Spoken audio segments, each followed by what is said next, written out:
because it limits the data rate as well as the capacity of any network, of any cellular link or any wireless link as well.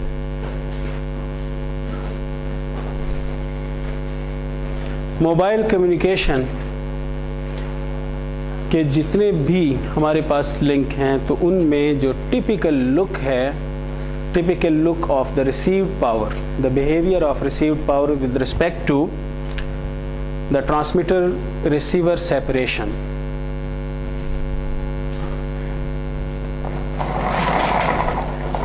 is shown in this plot.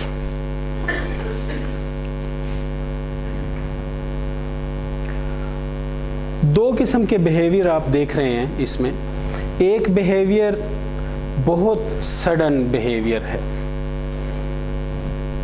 अगर हम 900 megahertz की ही frequency के लिए हम समझें कि ये उसके लिए प्लॉट है एक GSM रिसीव्ड पावर के लिए, तो इसका मतलब ये है कि यहाँ से यहाँ तक अगर 1 मीटर की सेपरेशन है तो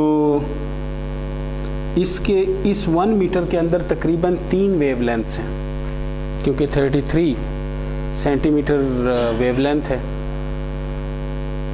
0.33 मीटर। तो यहाँ एक वेवलेंथ और फिर दूसरी और तीसरी। अगर एक वेवलेंथ से ज़्यादा के डिस्टेंस पर बिहेवियर चेंज होता है तो इसका मतलब है कि वो काफ़ी स्लो रिस्पांस है, यानी चैनल की चेंज होने का या पावर के रिसीव होने का जो बिहेवियर। मगर अगर विद इन द वेवलेंथ आप देखते हैं कि विद इन द वेवलेंथ बहुत जगह पर सडन चेंजेस आई हैं। मसलन क्वार्टर वेवलेंथ के बाद पावर चेंज हो गई, तो और पावर कितनी चेंज हुई? सिग्निफिकेंटली। अगर वो -60 dBm पे थी तो वो हो सकता है कि अगले लम्हे वो -40 dBm तक चली गई। 30 dB का चेंज आया। 30 dB change in power means that suddenly you get a gain of 1000, यानी 1000 times the power is increased suddenly। यानी एक वेवलेंथ, मसलन अगर मैं यहाँ पर खड़ा हूँ और अपना मोबाइल यूज़ कर रहा हूँ तो थोड़ा सा मैं अगर इस तरफ होता हूँ एकदम सिग्नल ड्रॉप हो जाते हैं। 1000 times lesser power या 1000 times more power I can get in a fraction of wavelength। Such behavior is known as small scale fading, that is the fading over small scale। Small scale को define इस तरह करेंगे कि within a wavelength if some change in received power occurs then it would be defined as the small scale fading. अगर एक wavelength in multiple wavelengths, in a number of wavelengths, if some sort of behavior is shown by the received power, that would be large scale fading, fading over a large scale। मसलन large scale fading एक आसान सा behavior तो हम पहले से ही जानते हैं कि जो received power है वो proportional है 1/d raised to power n। n कोई एक पावर है। अगर हमारे पास लाइन ऑफ साइट मौजूद है तो d raised to power 2 होगा।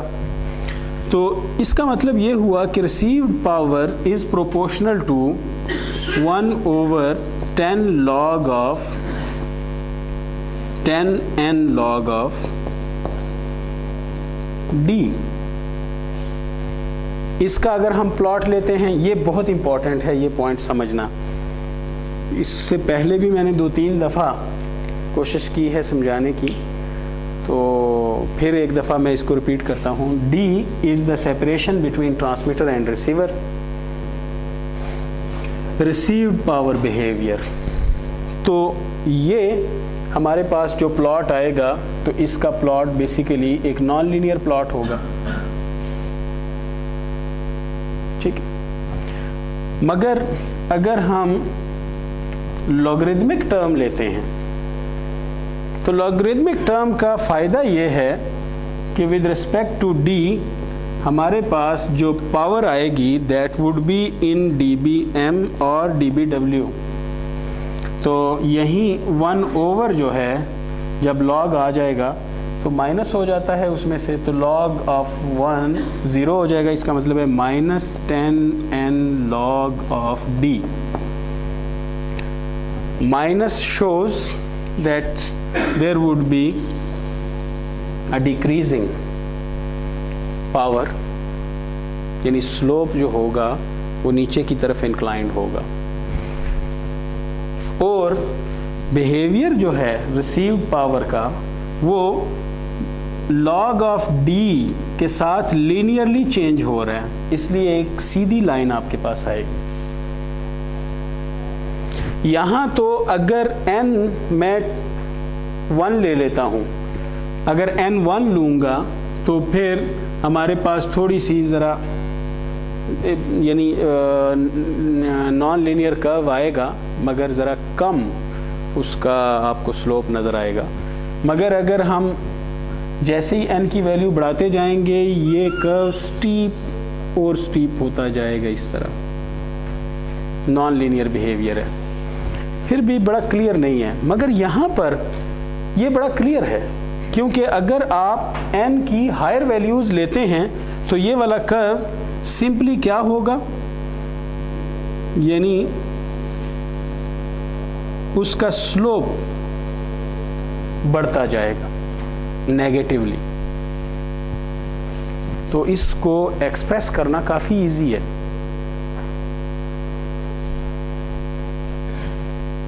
रिप्रेजेंट करना पावर को और उस पावर को एक्सप्लेन करना for the behaviour, that is much easier in non linear terms, dBm पर या dBw में अगर पावर को हम शो करते हैं।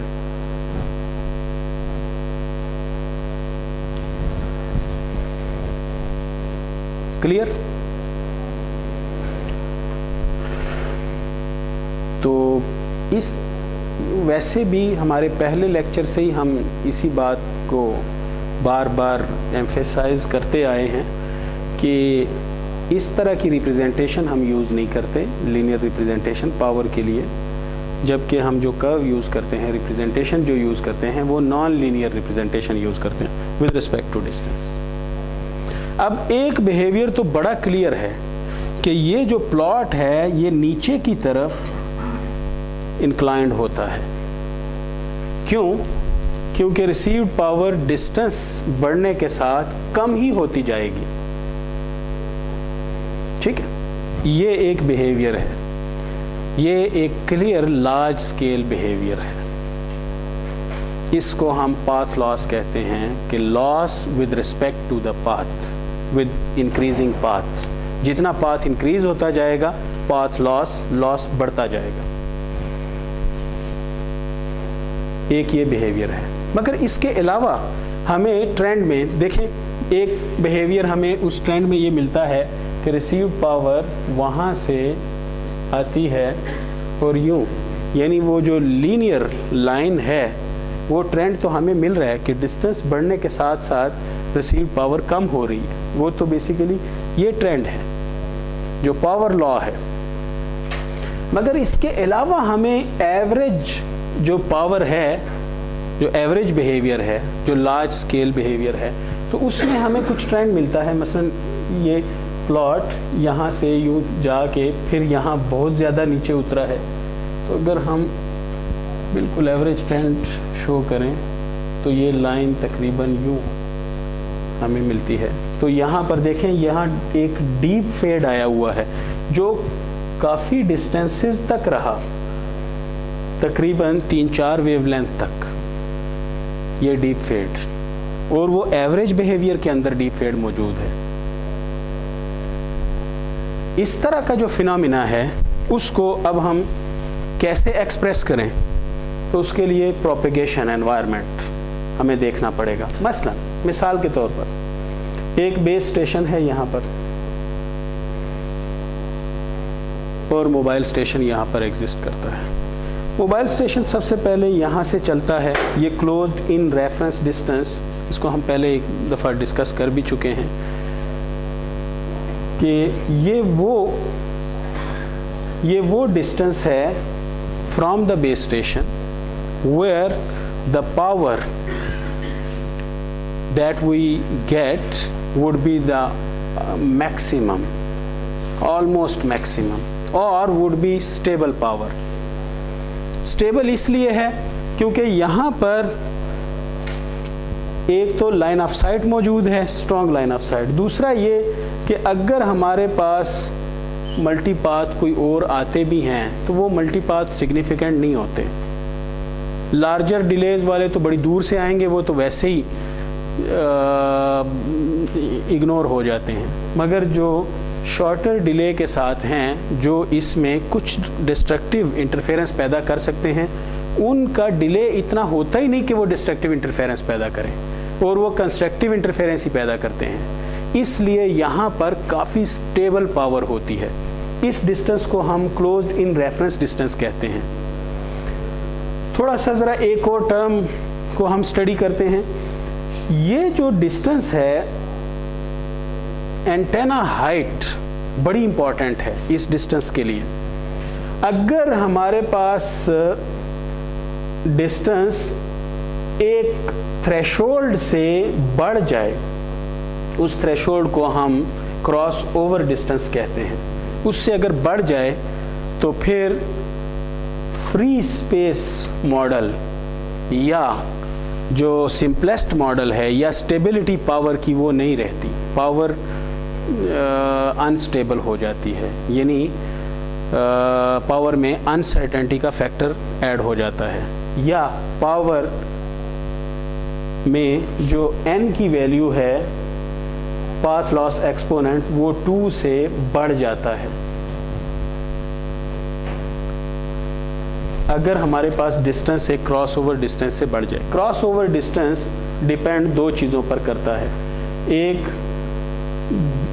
ट्रांसमीटर और रिसीवर दोनों की एंटेना हाइट्स,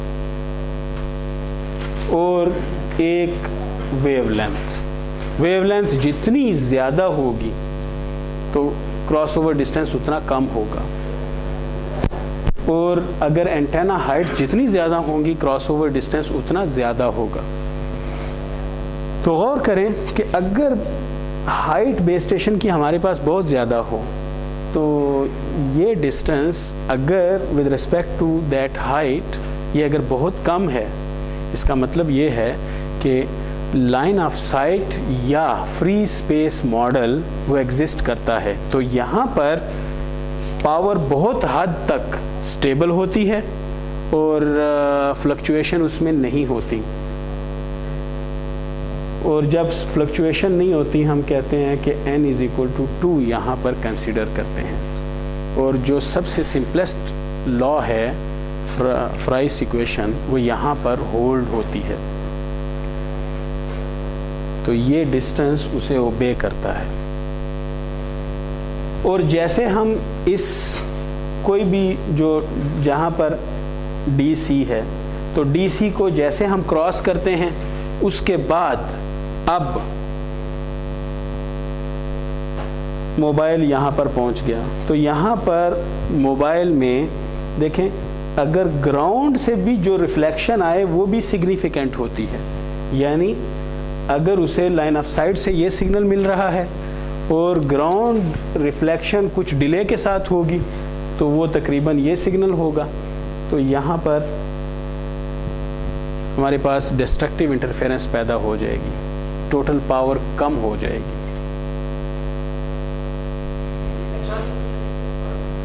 क्या चीज़?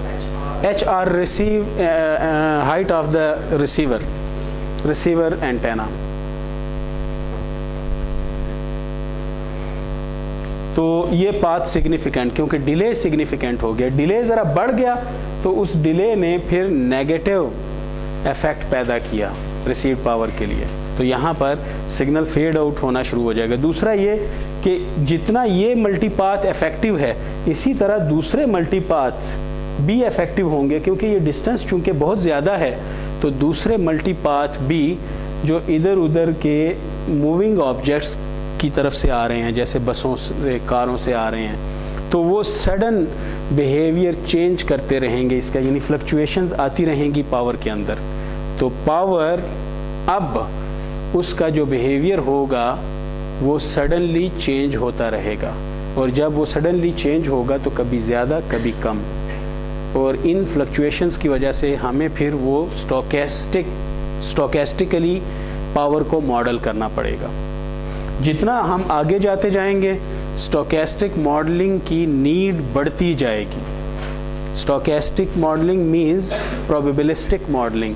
जब अनसर्टेनिटी होगी, फ्लक्चुएशंस होंगी, तो स्टोकेस्टिक मॉडलिंग की ज़रूरत पड़ेगी। वाहिद ये एक ऐसी जगह है जहाँ पर हमें स्टोकेस्टिक मॉडलिंग की ज़रूरत नहीं है, क्योंकि ये एक डिटर्मिनिस्टिक वैल्यू है जो कैलकुलेट भी की जा सकती है, मेजर्ड भी की जा सकती है यहाँ पर। इसलिए इसको हम रेफरेंस के तौर पर हमेशा यूज़ करेंगे throughout our analytical modelling. ये एनालिटिकल मॉडलिंग हम अभी यूज़ कर रहे हैं चैनल के लिए। जी जी, ग्राफ इस डिस्टेंस के बाद शुरू होता है, और अमूमन मोबाइल यूनिट जो होते हैं इससे परे इनको कोई कवरेज नहीं मिलती। बेस स्टेशन के एग्जैक्ट नीचे आप खड़े हो जाएं या उसके बस करीब ही, तो आपको वहाँ उस बेस स्टेशन से कोई सिग्नल नहीं मिलते। फिर थोड़ा सा आप आगे चलते हैं तो एक पॉइंट आता है कि जहाँ पर आपको बड़े मैक्सिमम सिग्नल, उससे फिर आगे सिग्नल मैक्सिमम होते हैं, उससे आगे बढ़ते जाएंगे तो डिक्रीज़ होते जाते हैं। इसका मतलब है वो पॉइंट हमारा ये वाला पॉइंट है क्लोज इन रेफरेंस डिस्टेंस, जहाँ पर काफ़ी स्टेबल सिग्नल होते हैं, फ्लक्चुएशंस इसमें नहीं आती। तो ये वैसे भी चेक किया जा सकता है। अब यहाँ पर फिर चूँकि मल्टीपाथ सिग्निफिकेंट हो जाते हैं, बहुत सारे मल्टीपाथ ऐड होते हैं, और सडनली बाज़-औक़ात ये मल्टीपाथ आता है और बाज़-औक़ात ये एग्जिस्ट ही नहीं करता, क्योंकि वहाँ पर वो रिफ्लेक्टर ही एग्जिस्ट नहीं करता अगले इंस्टेंट पर।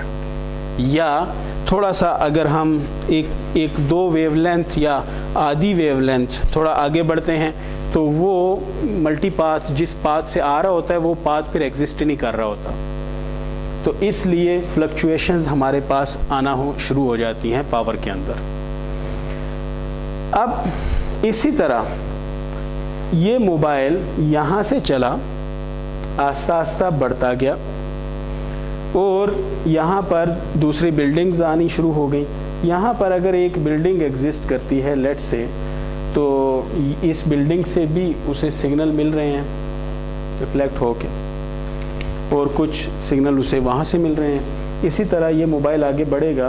अब जैसे ही बिल्डिंग आना शुरू हो जाएगी, अब उसे बिल्डिंग के अंदर जो सिग्नल मिलेंगे, या तो उसे पेन्स के ज़रिए, ये विंडो पेन्स के ज़रिए उसे रिफ्रैक्ट होके सिग्नल मिलेंगे, रिफ्रैक्शन होगी, या उसे उसी तरह जो सामने वाली बिल्डिंग्स हैं उसके भी जो सिग्नल टकरा के आ रहे हैं तो वो भी उसे रिफ्रैक्ट होके मिल रहे हैं। और फिर यही रिफ्रैक्टेड सिग्नल आगे और दीवार से टकरा के, जैसे वहाँ से सिग्नल अगर इस दीवार से टकरा के आए तो वो रिफ्लेक्ट होके इस तक उसका कुछ पार्ट पहुँचेगा, मगर बड़े वीक सिग्नल होंगे। तो जैसे ही वो यहाँ पर पहुँचा तो लाइन ऑफ साइट भी ख़त्म हो गई, तो इसलिए सिग्नल अब वीक होना शुरू हो गए। जैसे जैसे वो बिल्डिंग में से गुज़रा तो दूसरी तरफ निकला तो सिग्नल उसके वीक होते गए हैं, मगर जब वो बिल्डिंग से बाहर निकला तो अब उसे कुछ सिग्नल डायफ्रैक्शन से भी मिल रहे हैं। डायफ्रैक्शन ये एक फिनोमेना है जो इससे पहले शायद कभी आप लोगों ने एफएससी में पढ़ा हो। डायफ्रैक्शन बेसिकली ये है कि अगर ये हॉयगन प्रिंसिपल इसको एक्सप्लेन करता है, अगर हमारे पास सिग्नल यहाँ आके इंसिडेंट होता है इस पॉइंट पर, एक एज पर हम कह सकते हैं, तो यहाँ से सिग्नल, क्योंकि सिग्नल असल में जब ट्रैवल करता है तो वेव थ्योरी, हाइजन प्रिंसिपल, तो उस प्रिंसिपल की मदद से हम कह सकते हैं कि जो वेव फ्रंट है वो आगे बढ़ता है और ये वेवलेट्स हमारे पास बनते हैं, और फिर ये प्राइमरी वेवलेट्स, और फिर वहीं आगे फर्दर वो फिर इसी तरह वेवलेट्स बनाते हैं और वेव आगे बढ़ती जाती है।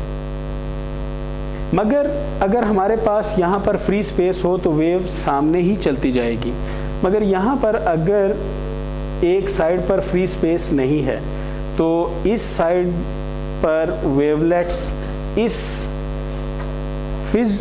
जो फिजिकल ऑब्जेक्ट है इसके एज के साथ साथ चलना शुरू कर देते हैं। क्योंकि हाइजन प्रिंसिपल तो एक पूरा प्रिंसिपल है, मैं अपने इस लेक्चर में तो उसको एक्सप्लेन पूरा नहीं करना चाहता, मगर आप लोग स्टडी उसे कर लें फिज़िक्स में। ये यूनिवर्सिटी फ़िज़िक्स या एफएससी की फ़िज़िक्स कहीं भी आपको उसका मिल जाएगा। तो इसी तरह यहाँ पर जब वेव आई उसका कुछ पार्ट तो रिफ्लेक्ट हो गया, मगर कुछ पार्ट वो इस एज के साथ साथ चलना शुरू हो गया वेव का, क्योंकि आगे उसके लिए फ्री स्पेस नहीं थी।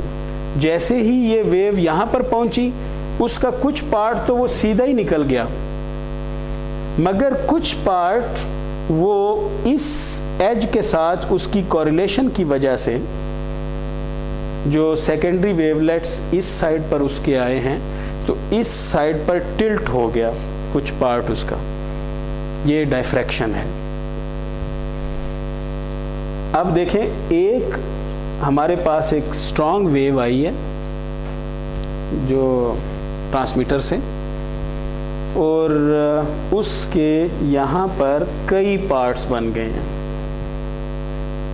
तो उसकी पावर असल में डिस्ट्रीब्यूट हो गई इन दोज पार्ट्स। फिर जब वेव यहाँ पर पहुंची तो उसके फिर पार्ट्स बन गए, एक पार्ट सीधा निकल गया, एक पार्ट यहाँ पर और दोबारा टिल्ट हो गया, क्योंकि यहाँ दोबारा हमारे पास शार्प एज मौजूद था। डायफ्रैक्शन हमेशा नोकदार एजेस पे होती है, जैसे ये वाली ये एज है, यहाँ पर डायफ्रैक्शन होगी। बिल्डिंग्स जो शार्प एजेस वाली बिल्डिंग्स हैं तो वहाँ पर डायफ्रैक्शन होगी। मीनार अगर कहीं पर खड़े हैं, मिनारेट्स वगैरह, तो वहाँ उनके सिरों पर डायफ्रैक्शन होगी। वेव वहाँ जाके वो मीनार के जो फिज़िकल एजेस हैं उनके साथ साथ चलना शुरू कर देती है, तो वहाँ से वेव कई हिस्सों में तकसीम हो जाती है। कुछ पार्ट उसका वो सीधा निकल जाता है, मगर बाकी पार्ट तो जो सेकेंडरी वेवलेट्स हैं वो टिल्ट हो जाते हैं।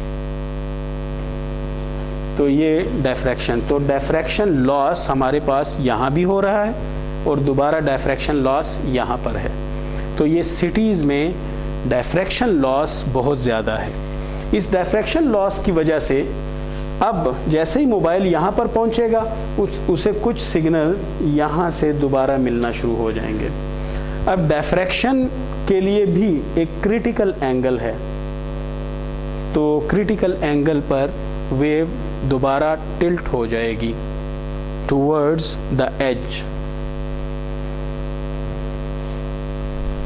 तो जैसे ही मोबाइल यहाँ पर पहुँचा तो उसके यहाँ तक सिग्नल बड़े वीक थे, मोबाइल आगे बढ़ा तो अब उसके पास सिग्नल और भी रिफ्लेक्टर से आना शुरू हो गए, तो दोबारा उसकी पावर स्ट्रांग हो गई। थोड़ा सा मोबाइल जब यहाँ आगे आएगा तो आगे दोबारा हो सकता है कि लाइन ऑफ साइट उसे मिलना शुरू हो जाए, या उसे काफ़ी मल्टीपाथ मिलना शुरू हो जाए जो कंस्ट्रक्टिवली आपस में ऐड अप हो और दोबारा पावर स्ट्रांग हो जाए उसकी। अब यहाँ पर मोबाइल कहीं यहाँ पर था तो उसे मुख्तलिफ मल्टीपाथ से जो सिग्नल मिल रहे थे, थोड़ा आगे गया तो मल्टीपाथ्स आपस में कंस्ट्रक्टिवली ऐड हुए, स्ट्रांग पावर उसे मिलना शुरू हो गई। मगर थोड़ा सा जब आगे गया तो आगे वो बिल्डिंग आ गई, और बिल्डिंग में से ये आगे गुजरा, तो ये वाला हिस्सा जिसमें उसे बहुत वीक स्कैटर्ड सिग्नल मिल रहे थे इधर उधर से, तो ये वाला हिस्सा हम कहते हैं कि वो शैडोड रीजन है, यानी वो बिल्डिंग के शैडो में आ गया है मोबाइल।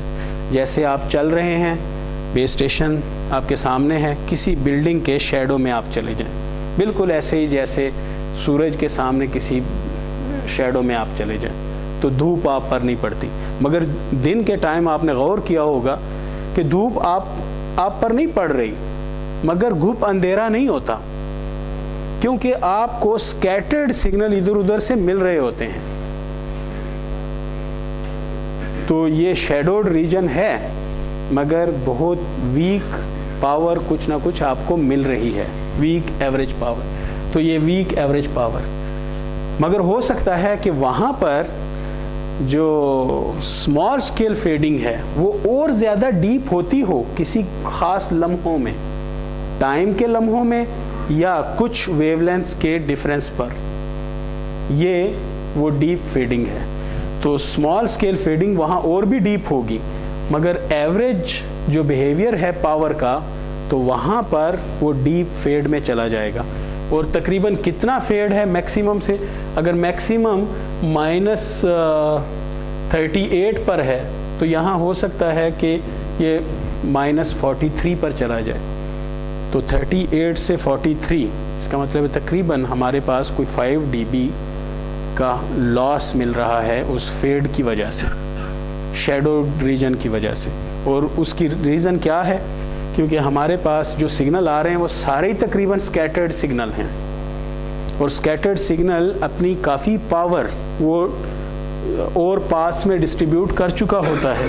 जैसे ये है, ये एक सिग्नल था, ये कई हिस्सों में डिवाइड हो गया और उसका एक हिस्सा हमें मिला, उस सिग्नल की जो पावर है उसमें से कुछ पार्ट। तो इसी तरह ये एवरेज बिहेवियर कभी ऊपर और कभी नीचे चलता जाएगा। किस पर डिपेंड करेगा? प्रोपेगेशन एनवायरनमेंट में। प्रोपेगेशन एनवायरनमेंट जहाँ पर ऑब्जेक्ट्स हैं हमारे पास, स्कैटरिंग ऑब्जेक्ट्स, उनकी लोकेशन पर डिपेंड करेगा, उनकी हाइट्स पर डिपेंड करेगा। अगर ये कुछ भी ना होता, कोई स्कैटरिंग ऑब्जेक्ट ना होते, तो हमारे पास एक लाइन ऑफ साइट होता और दूसरा वो ग्राउंड रिफ्लेक्टेड पाथ होता। तो ये एक एवरेज बिहेवियर है। अब इसमें से दो पार्ट हमने किए हैं बिहेवियर वाइज। एक जो सडन बिहेवियर है उसको हम अलग से डिस्कस करेंगे, और उसको फिर उसकी डिफरेंट एनालिसिस करेंगे, इससे डिफरेंट एनालिसिस होगा। और उसका ज़्यादा एनालिसिस किस चीज़ पर डिपेंड करता है? गौर करें कि जो सडन बिहेवियर है वो मूवमेंट्स की वजह से आता है, या तो इस मोबाइल की मूवमेंट्स, क्योंकि जब मोबाइल थोड़ा सा मूव करता है, हो सकता है कि मेरे जो एक पाथ आ रहा था सिग्नल्स का, तो वो पाथ यहाँ तक था, अब वो पाथ डायरेक्ट एग्जिस्ट नहीं करता, तो थोड़ा सा मैं इस तरफ हुआ हूँ तो डीप फेड में चला गया हूँ, यानी रिसीव्ड पावर वो बहुत ज़्यादा फेडेड मिल रही है। तो दूसरा, इसी तरह अगर हम गौर करें, यानी वो तो मूवमेंट मोबाइल की हो गई। अगर मोबाइल अपनी जगह पर स्टेशनरी खड़ा है, मोबाइल मूव ही नहीं कर रहा, मगर सिटीज़ में हमारे इर्द गिर्द एनवायरनमेंट मूव कर रहा है। एक कार वहाँ पर मौजूद थी जिसकी वजह से मुझे एक स्ट्रॉन्ग सिग्नल पाथ मिल रहा था, अब वो कार वहाँ है ही नहीं। तो जब कार वहाँ है ही नहीं अब वो वाली, तो वो पाथ तो एग्जिस्ट नहीं करता, तो मुझे बाकी पाथ से पावर मिल रही है, तो फेड में चला जाएगा। बिल्कुल ऐसे ही कि जैसे अगर घर का एक कमरा सड़क के किनारे हो, तो ज़रा खिड़की आप रात को खोल दें तो आपको नज़र आएगा कि बाज़ औक़ात यानी कमरा रोशन हो जाता है, बाज़ औक़ात फिर तारीक हो जाता है। तो जब रोशन हो जाता है तो असल में कोई गाड़ी वहाँ से गुज़रती है और गाड़ी के गुजरने की वजह से हो सकता है कि दिन के टाइम भी, रात ना सही, दिन के टाइम भी, यानी सूरज की रोशनी रिफ्लेक्ट होके आ गई, मगर जब जैसे ही गाड़ी गुजर गई वो रिफ्लेक्शन ख़त्म हो गई, उसकी वजह से जो रिफ्लेक्शन आ रही थी दोबारा तारीकी, तो यानी फेड आउट हो गया। तो यही चीज़ है कि मूवमेंट की वजह से हमारे पास कौन सा बिहेवियर आ रहा है, ये जो सडन बिहेवियर है। इसलिए हम इसको अलग से स्टडी करेंगे और in terms of movement analyse करेंगे इसे। तो ये स्मॉल स्केल फेडिंग है। तो ये हम तकरीबन कोई 2 वीक के बाद इसको स्टडी करेंगे। और जो लार्ज स्केल बिहेवियर है वो काफ़ी सारी वेवलेंथ्स के बाद वो बिहेवियर सिग्निफिकेंटली नज़र आता है।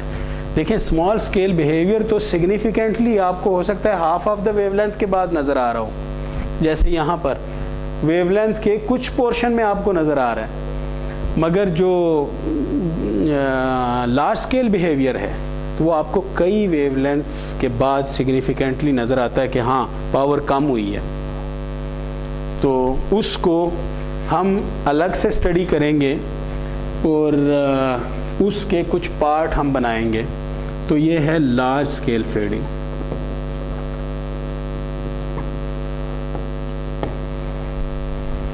तो आज से हम सबसे पहले लार्ज स्केल फेडिंग को स्टडी कर रहे हैं और इसके फिनोमिना जो हैं, जो जिस पर ये फेडिंग ज़्यादा डिपेंड कर रही है, तो वो फिनोमिना क्या हैं? वो है रिफ्लेक्शन, रिफ्रैक्शन, डायफ्रैक्शन और स्कैटरिंग। स्कैटरिंग फिनोमिना मैं पहले भी एक्सप्लेन कर चुका हूँ कि कहीं पर एक ऐसी रफ सरफेस हो जहाँ पर सिग्नल अगर इंसिडेंट होता है तो वो सिग्नल कई डायरेक्शंस में स्कैटर हो जाता है, उसकी पावर वो कई मल्टीपाथ्स में डिवाइड हो जाती है, तो वो स्कैटरिंग फिनोमिना है। और रिफ्लेक्शन भी वैसा ही फिनोमिना है, मगर रिफ्लेक्शन में जो सरफेस है वो रफ नहीं होती और वहाँ से सिग्नल टोटली वो पावर एक डायरेक्शन में दोबारा वहाँ से रिफ्लेक्ट हो जाती है, वो आगे चली जाती है, तो वो सिग्नल सारे का सारा रिफ्लेक्ट हो जाता है। तो रिफ्लेक्शन में हम कहते हैं कि तकरीबन लॉस लेस फिनोमिना है, मगर जो स्कैटरिंग है या डायफ्रैक्शन है तो वो लॉसलेस फिनोमिना नहीं है, बल्कि लॉसी फिनोमिना है। उसमें बहुत ज़्यादा लॉस हो जाता है क्योंकि उसका एक पार्ट हमें मिलता है और बाकी पार्ट सारा स्पेस में स्कैटर हो जाता है।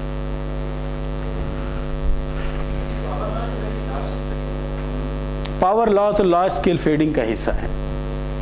तो अब हम लार्ज स्केल फेडिंग को कुछ हिस्सों में स्टडी करते हैं। सबसे पहला लार्ज स्केलिंग का जो पोर्शन हम लेते हैं लार्ज स्केल फेडिंग का, तो वो ये है कि पावर लॉ। और पावर लॉ में भी जो सिंपलेस्ट पावर लॉ है, जो हमें तकरीबन यहाँ तक जो मिल रहा है, तो उस रीजन के लिए हम पहला मॉडल बनाते हैं जो सबसे सिंपलेस्ट मॉडल है, बेसिक मॉडल है सबका, तो वो है फ्री स्पेस मॉडल।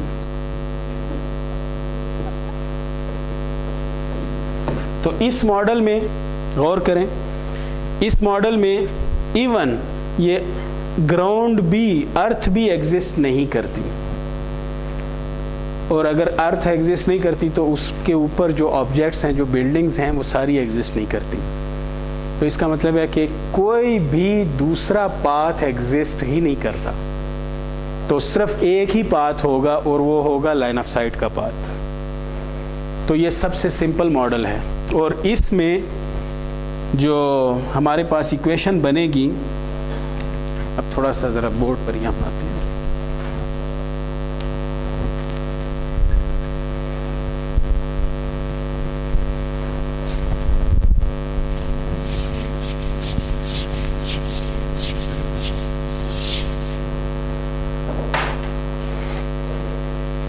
ये अभी का जो लेक्चर है, ये असल में जो हमने कोई ये 2-2.5 वीक में जो हमने स्टडी करना है, तो उस सारे को हम एन कैंपस करेंगे आज के लेक्चर में, ताकि पहले आप लोग समझ जाएं कि हमने पढ़ना क्या है।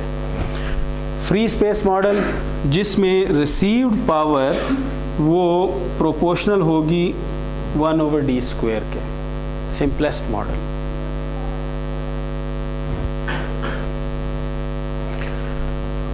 तो इस मॉडल में हमारे पास मोबाइल मौजूद है मगर अर्थ मौजूद नहीं है, इसलिए एक ही हमारे पास पाथ एग्जिस्ट करता है। और इस मॉडल की भी एप्लीकेशंस मौजूद हैं, ऐसा नहीं है कि ये बिल्कुल ही कोई ख्यालों में मॉडल है। इसकी कोई एप्लीकेशन आप बता सकते हैं? इस मॉडल पर जो कम्युनिकेशन हो रही है, satellite communication, very good. Satellite communication में हमारे पास हम जो रिफ्लेक्शंस हैं उनको कंसिडर ही नहीं करते, तो direct line of site link हमारा होता है और रिसीवर को हम हमेशा उसी डायरेक्शन में रखते हैं ताकि हमारे पास कोई रिफ्लेक्शन ना आए।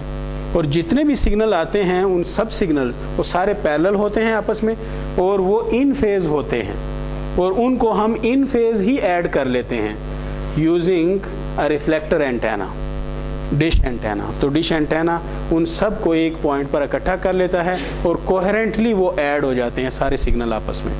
तो अगर वो डिफरेंट मल्टीपाथ होते तो फिर तो वो इन फेज ऐड ही नहीं हो सकते थे। तो ये एक एप्लीकेशन है। इसी तरह माइक्रोवेव लिंक जो अमूमन दो बेस स्टेशंस के दरमियान सेलुलर कम्युनिकेशन में उन्होंने एक लिंक दिया होता है जहाँ पर केबल नहीं बिछाई जा सकती, तो वहाँ उस लिंक के ज़रिए उस दूसरे बेस स्टेशन को डाटा प्रोवाइड किया जाता है या वहाँ के डाटा को रिसीव किया जाता है। इसी तरह जो टेलीफोन एक्सचेंजेस हैं PTCL की, तो जो रिमोट एक्सचेंजेस होती हैं वहाँ तक अगर केबल नहीं बिछाई जा सकती, ऑप्टिकल फाइबर केबल या कोएक्सियल केबल नहीं बिछाई जा सकती, तो वहाँ पर लिंक दे दिया जाता है माइक्रोवेव लिंक। तो माइक्रोवेव लिंक में भी लाइन ऑफ साइट कम्युनिकेशन होती है और उसमें कोई रिफ्लेक्शन को कंसिडर ही नहीं किया जाता क्योंकि दोनों ही आपस में लाइन ऑफ साइट और हाइट पर होते हैं। दरमियान में कोई बिल्डिंग अगर आ जाए तो वो लिंक ख़राब हो जाता है, तो वो ऐसी जगह पर वो लिंक होता है कि जहाँ ना तो कोई दरख्त सामने आता है ना बिल्डिंग सामने आती है। तो अमूमन दोनों जो एंटेनाज होते हैं वो हाई राइज स्ट्रक्चर पर होते हैं। तो पुराने जो टेलीग्राफ के जो खंबे थे आजकल भी अभी हैं, तो वो असल में उसी ज़माने के वो माइक्रोवेव लिंक्स के लिए बने थे। तो ये सारी असल में एप्लीकेशंस हैं जो फ्री स्पेस मॉडल की। फ्री स्पेस मॉडल के बाद एक जो अजम्पशन आस्ता आस्ता हम लूज़ करते जाते हैं तो और ज़रा रियलिस्टिक मॉडलिंग की तरफ आते हैं। तो पहली एक अजम्पशन जो हमने एक अजम्पशन की थी कि अर्थ ही एग्जिस्ट नहीं करती, तो दूसरे मॉडल में हम कहते हैं अर्थ एटलीस्ट एग्जिस्ट करती है मगर अर्थ के ऊपर कोई बिल्डिंग एग्जिस्ट नहीं करती। जब अर्थ एग्जिस्ट करती है इसका मतलब है कि उसकी वजह से जो रिफ्लेक्शन आती है वो एग्जिस्ट करती है और उसकी वजह से जो रिफ्लेक्शन आती है अगर वो एग्जिस्ट करती है तो लार्ज डिस्टेंसेस पर देखें, यहाँ हो सकता है कि ये जो रिफ्लेक्शन का जो पाथ है ग्राउंड रिफ्लेक्शन पाथ, तो ये अगर ये सिंगल डैश और ये डबल डैश और ये हम डिस्टेंस कह लें तो ये path almost equal to this path है। जब ये डिस्टेंस काफ़ी कम है तो ये सिग्निफिकेंट ना हो, जैसे मैंने पहले भी कहा कि वो पॉइंट उस पर पावर तकरीबन स्टेबल होती है। मगर अगर डिस्टेंस बहुत ज़्यादा हो तो ग्राउंड रिफ्लेक्शन पाथ बहुत सिग्निफिकेंट हो जाता है और उसका बिहेवियर वो बहुत कम कर देता है, रिड्यूस कर देता है रिसीव्ड पावर को, क्योंकि वो हमेशा तकरीबन नेगेटिवली ही ऐड होता है, यानी डिस्ट्रक्टिव एडिशन उसकी होती है। और अगर बहुत ज़्यादा डिस्टेंस बढ़ जाए हो सकता है कि फिर ये वेव इतने डिले के बाद आए कि उसकी फिर कंस्ट्रक्टिव एडिशन हो, मगर वो अगले सिग्नल में जाके ऐड होगी, यानी अगला जो सिंबल होगा, अगला जो सिग्नल आएगा दूसरे नेक्स्ट सिग्नल में ऐड होगी, तो वो भी अच्छा बिहेवियर नहीं है क्योंकि उसकी वजह से फिर हमारे पास ISI पैदा होगा, इंटर सिंबल इंटरफेरेंस, तो वो भी चीज़ ज़्यादा बेहतर नहीं। तो इसका मतलब ये है कि जब हमने सिर्फ ग्राउंड की एजम्पशन को लूज़ किया तो हमारे पास एक रिफ्लेक्टर आया और उसकी वजह से एक मल्टीपाथ ऐड हुआ। तो उस मल्टीपाथ के ऐड होने की वजह से बाद में हम इसको देखेंगे कि रिसीव्ड पावर वो d⁴ के साथ वो डिके होना शुरू हो जाती है। इसका मतलब ये है कि वो जो कर्व हमने बनाया था, ये अगर हमारा लाइन ऑफ साइट के लिए है, तो अब दूसरा जो कर्व है तो वो इस पर बनना शुरू हो गया, यानी डिके ज़्यादा फास्ट हो गया रिसीव्ड पावर का, सिर्फ एक रिफ्लेक्शन के ऐड होने की वजह से। तो इस मॉडल को दूसरे मॉडल के तौर पर हम स्टडी करेंगे, इसे ग्राउंड रिफ्लेक्शन मॉडल कहते हैं।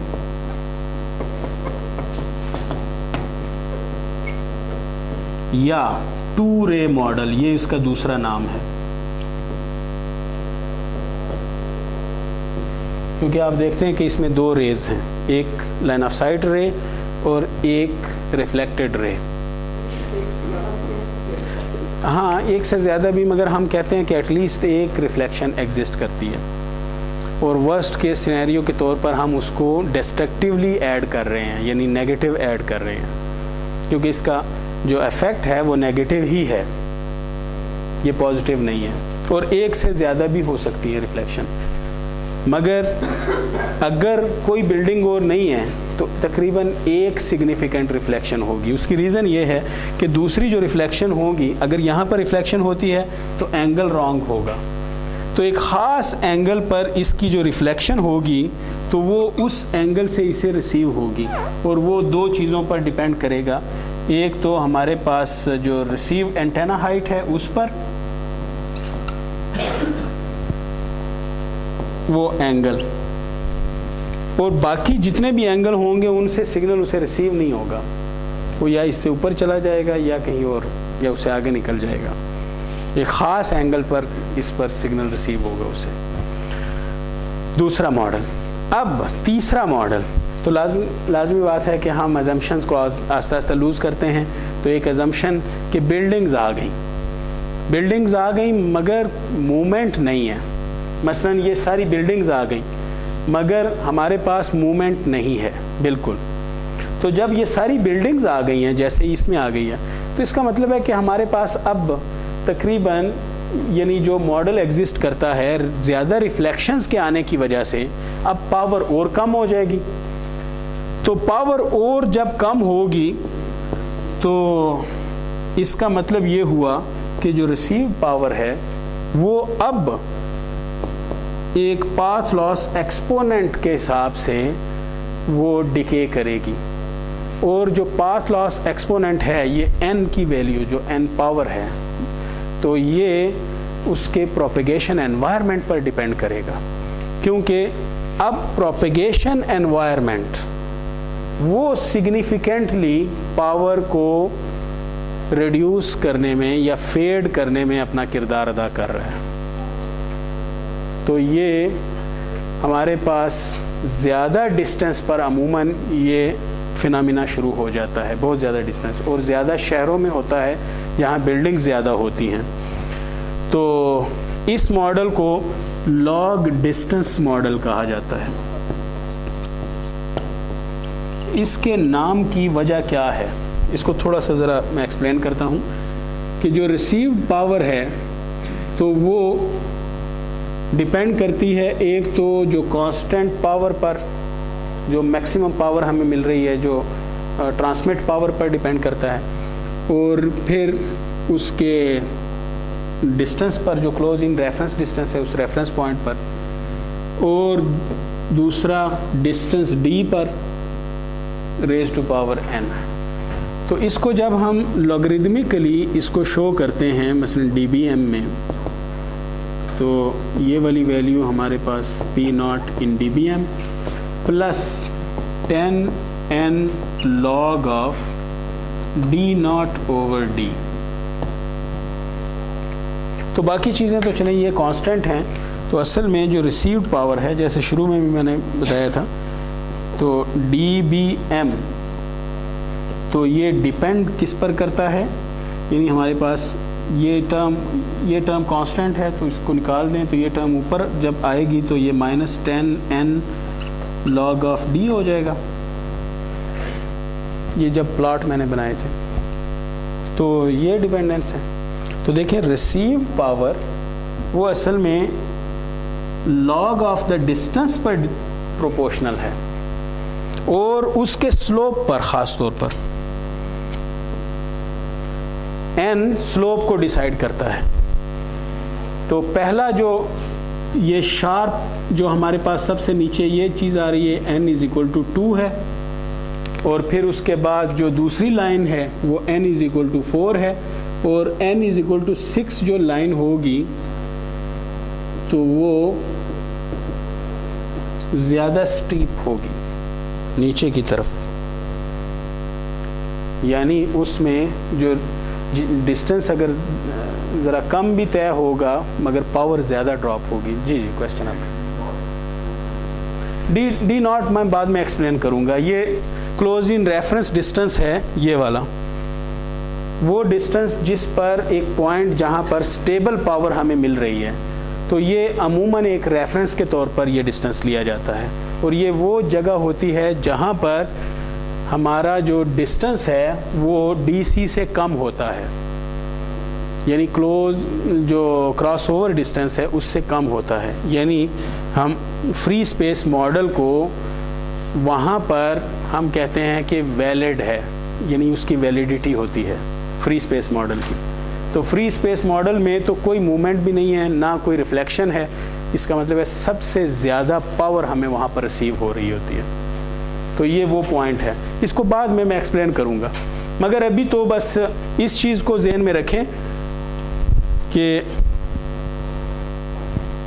इसको फ़िलहाल चलें हम अभी नहीं डिस्कस करते, क्योंकि टाइम से पहले चीज़ों को अभी डिस्कस नहीं करते, ताकि आप कंफ्यूजन ना पैदा हो। देखें ये चीज़ बेसिकली रिसीव्ड पावर 1/d⁻n पर डिपेंड करती है। इसको सिर्फ मैंने लॉगरिदमिकली लिखा है, ठीक है, ये माइनस इसके नीचे होने की वजह से आया है, और बाकी 10n ये बाहर।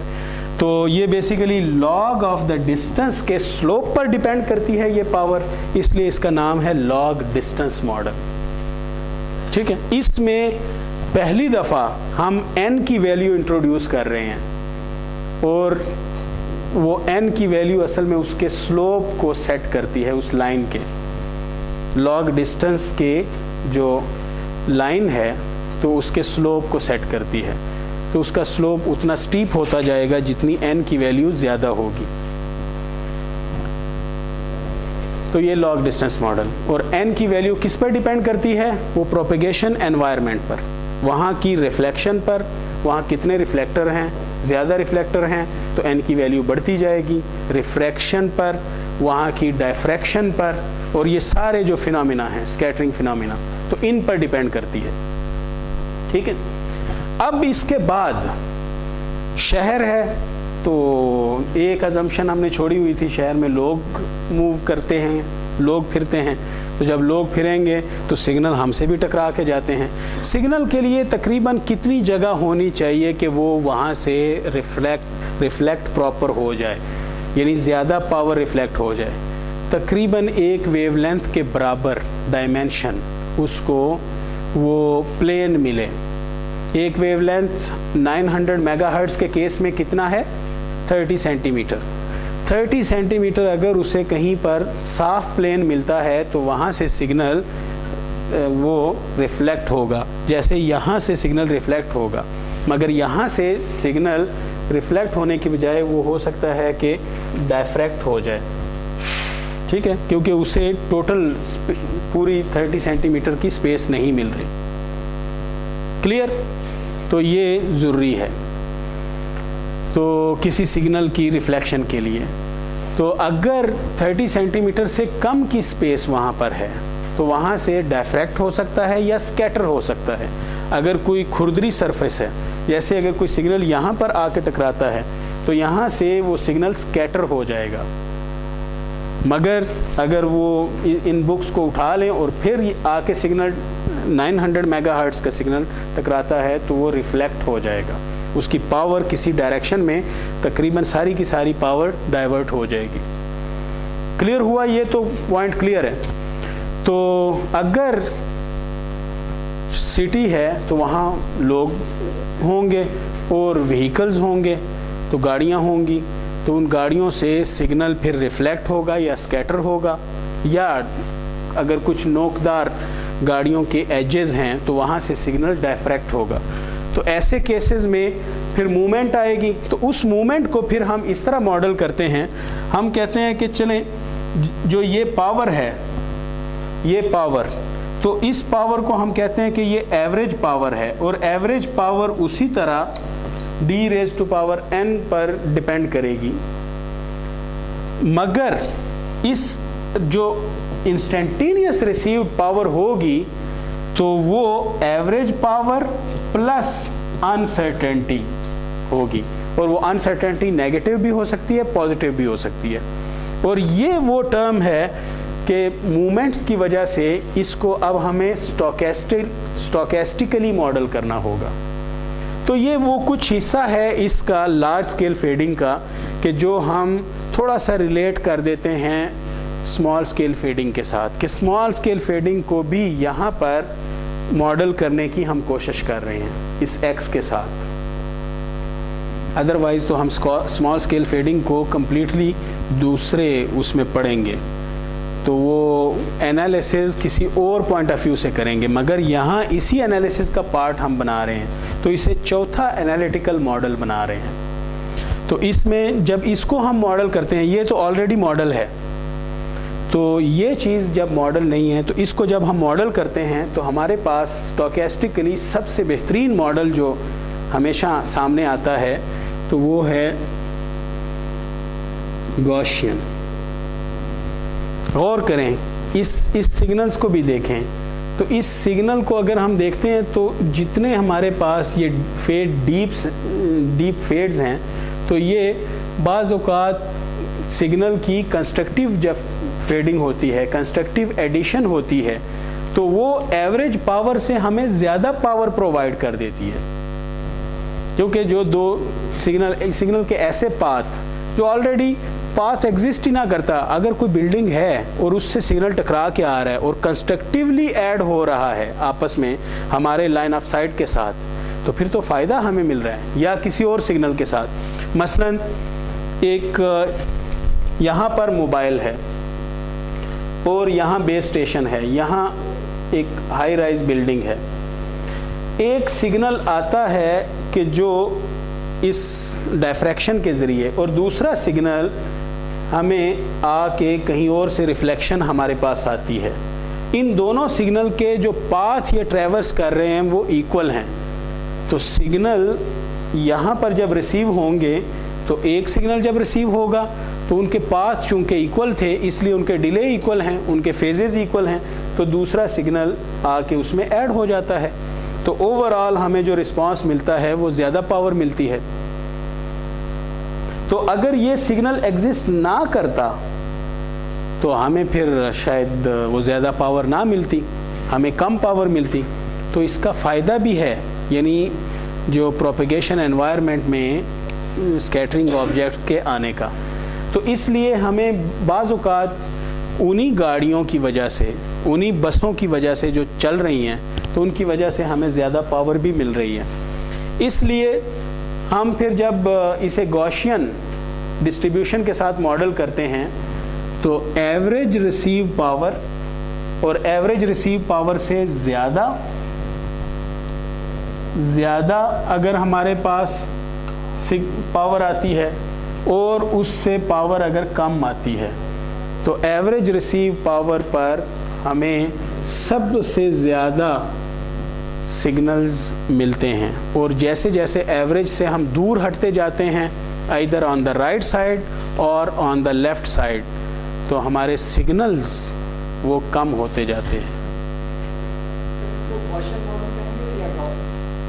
नहीं, ये तो डॉपलर नहीं, डॉपलर का तो हमने नहीं, मूवमेंट की वजह से है, मगर हम डॉपलर को कंसीडर ही नहीं कर रहे, क्योंकि डॉपलर की बेस पर जो एनालिसिस करेंगे वो हम स्मॉल स्केल फेडिंग में करेंगे, तो वो एनालिसिस का पूरा जो बेसिक्स हैं वो डिफरेंट हैं। यहाँ तो अब हम उस एनालिसिस को नहीं ले रहे, हम तो इसी एवरेज रिसीव पावर को, पाथ लॉस को ले रहे हैं, और पाथ लॉस के अंदर जो अनसर्टेनिटी है इसे सिर्फ हम एक स्टोकेस्टिक मॉडल की मदद से मॉडल कर रहे हैं, और वो स्टोकेस्टिक डिस्ट्रीब्यूशन आसान सी डिस्ट्रीब्यूशन है गॉसियन, हालांकि ये 100% गॉसियन नहीं है, तो ये गॉसियन है, ठीक है ना। और गॉसियन में जब हम स्टैंडर्ड गॉसियन को यूज़ करते हैं, तो स्टैंडर्ड गॉसियन आप लोगों ने एडीसी पढ़ा है, जिसमें हम 0 मीन पोजीशन लेते हैं और सिग्मा स्क्वायर इक्वल टू 1 लेते हैं, तो इसका फिर क्या नाम होता है, नॉर्मल डिस्ट्रीब्यूशन।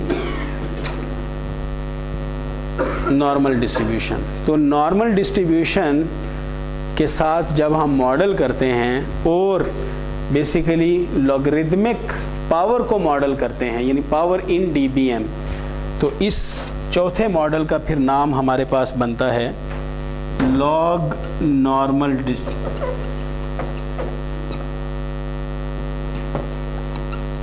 Normal model.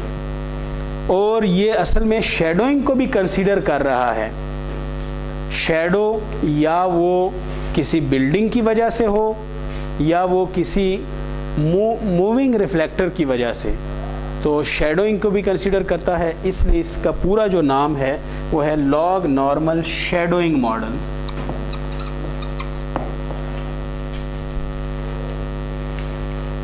और लॉग नॉर्मल शैडोइंग मॉडल में हमें कौन कौन सी चीज़ों की ज़रूरत है, डाटा की ज़रूरत है। एक तो एवरेज जो पाथ लॉस है, एवरेज पाथ लॉस तो उसी तरह डिस्टेंस और एन पर डिपेंड करेगा। और फिर जो अनसर्टेनिटी है, तो अनसर्टेनिटी के लिए हमारे पास सिग्मा स्क्वायर का होना बड़ा ज़रूरी है। तो सिग्मा स्क्वायर एक एडिशनल हमारे पास पैरामीटर है, और वो पैरामीटर मेजर किया जाएगा from the clutter, from the moving environment in a city. तो अगर बहुत ज़्यादा किसी सिटी में मूवमेंट्स होती हैं तो वहाँ इस सिग्मा की वैल्यू ज़्यादा होगी, यानी वेरिएंस ज़्यादा होगा स्प्रेड का, पावर के जो फेड आएंगे वो बहुत ज़्यादा आएंगे। और अगर वहाँ पर हमारे पास मूवमेंट ज़रा कम है, जैसे सब अर्बन एरिया में, तो वहाँ पर सिग्मा स्क्वायर की वैल्यू कम होगी। तो इस तरह ये चौथा मॉडल होगा। तो इस चौथे मॉडल के साथ हम अपने एनालिटिकल मॉडल कंप्लीट करेंगे। अब यहाँ एक वर्ड मैं यूज़ बार बार कर रहा हूँ कि analytical model. Analytical models are those models which use some sort of mathematical expressions for modeling. Mathematical expressions क्या हैं? जैसे ये एक mathematical behavior है, ये एक mathematical behavior है, इसकी explanation on the basis of theory है, इसकी explanation on the basis of theory है, on the basis of mathematics, इसकी explanation और फिर even इस stochastic की जो एक्सप्लेनेशन है वो बेस्ड अपॉन सम मैथमेटिकल थ्योरी है। तो ये एनालिटिकल मॉडल हैं, यानी एनवायरनमेंट को एनालाइज करके जो मॉडल बनाए गए हैं। इसके अलावा हमारे पास 2 और मॉडल हैं जिनकी कोई मैथमेटिकल बेसिस ही नहीं है, और वो 2 मॉडल, एक हैता मॉडल कहलाता है और एक अक्यूमुरा मॉडल। तो अक्यूमुरा मॉडल ये 2 साइंटिस्ट के नाम पर हैं और दोनों ही जापानीज़ हैं। तो इन्होंने क्या किया अक्यूमुरा ने, कि उसने एक बहुत बड़ी कैंपेन चलाई।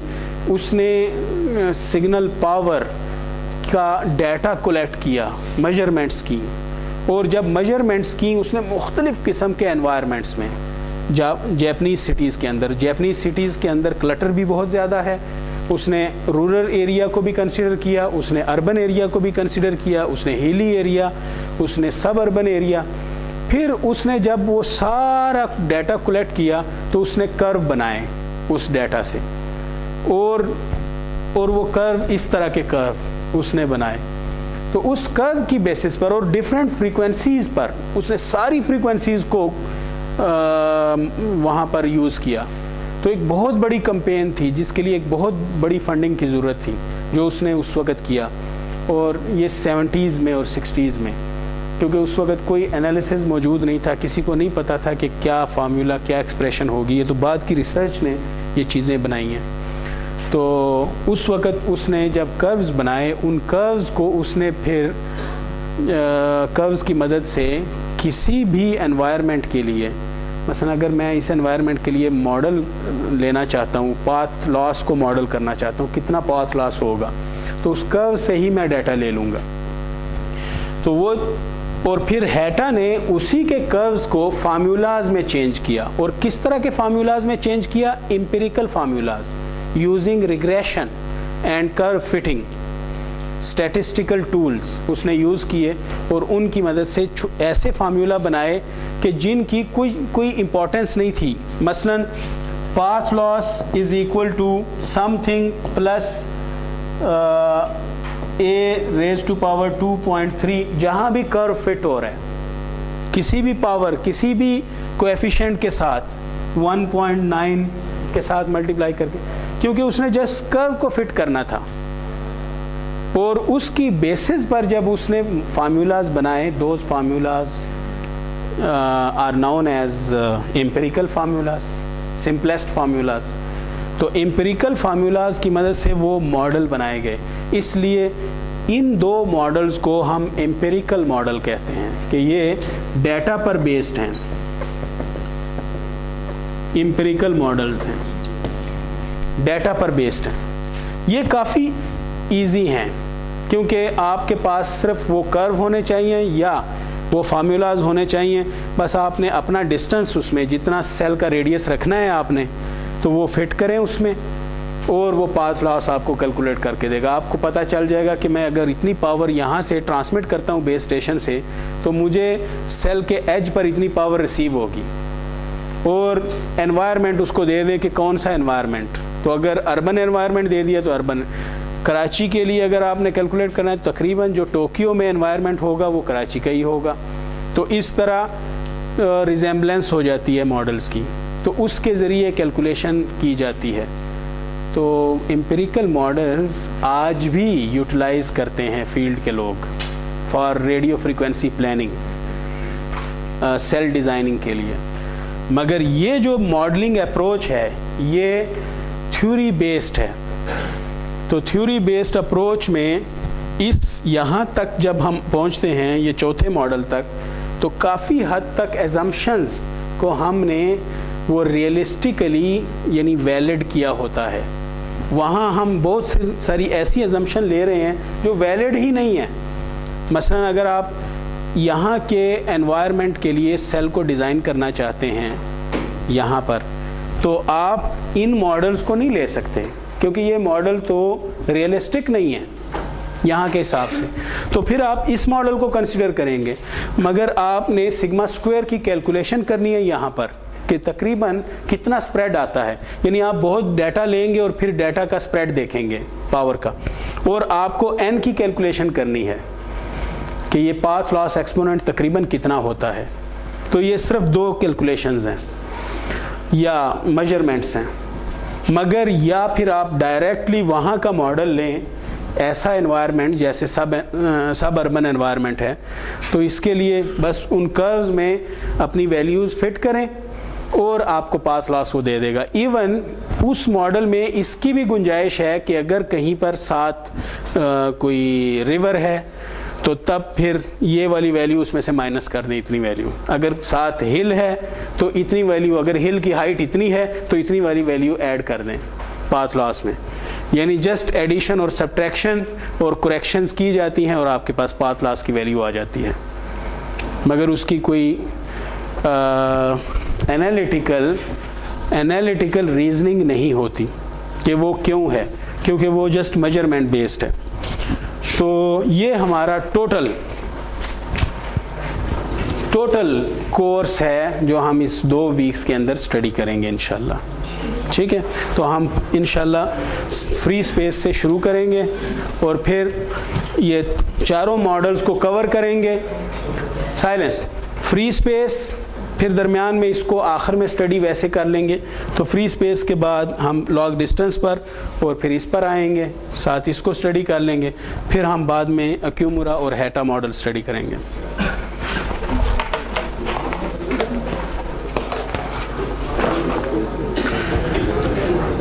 Silence please. खुरतुल ऐन,